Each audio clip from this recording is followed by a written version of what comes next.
to help Russia. Question. In identifying the Russian information operations in 2016. We expected them to do a number of more traditional cyber attacks, which we did identify and notify the campaigns that they were trying to hack into them.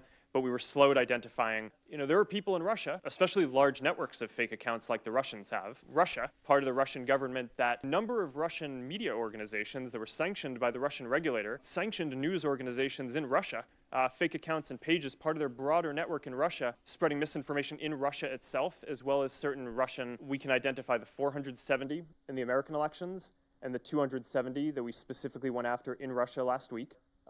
More difficult to attribute specifically to Russian intelligence. They look a lot like the anonymous groups of Russian agents. Russian could be stored in Russia. Do you agree that that's a possibility?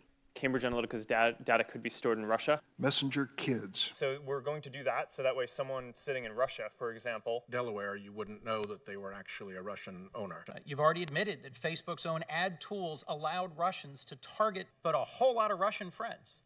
It's still possible to find Russian trolls operating on the platform. Hate groups thrive in some areas of Facebook, even though... Do you believe that Russian and or Chinese governments... that kind of interference that the Russians were able to do in 2016... that can be attributed or associated with the Russian company. As long as there are people sitting in Russia, to assume that as long as there are people who are employed in Russia for whom this is their job, sitting in Russia, for example, and IRA, the Internet Research Agency, the Russian firm. I want to switch to my home state of Wisconsin. According to press reports, my home state of Wisconsin was a major target of Russian-bought ads on Facebook in the 2016. Russian actors using another platform, Twitter. Interference that the Russians... There have been claims that this information is being stored in Russia. I don't care. It could be stored anywhere in the world.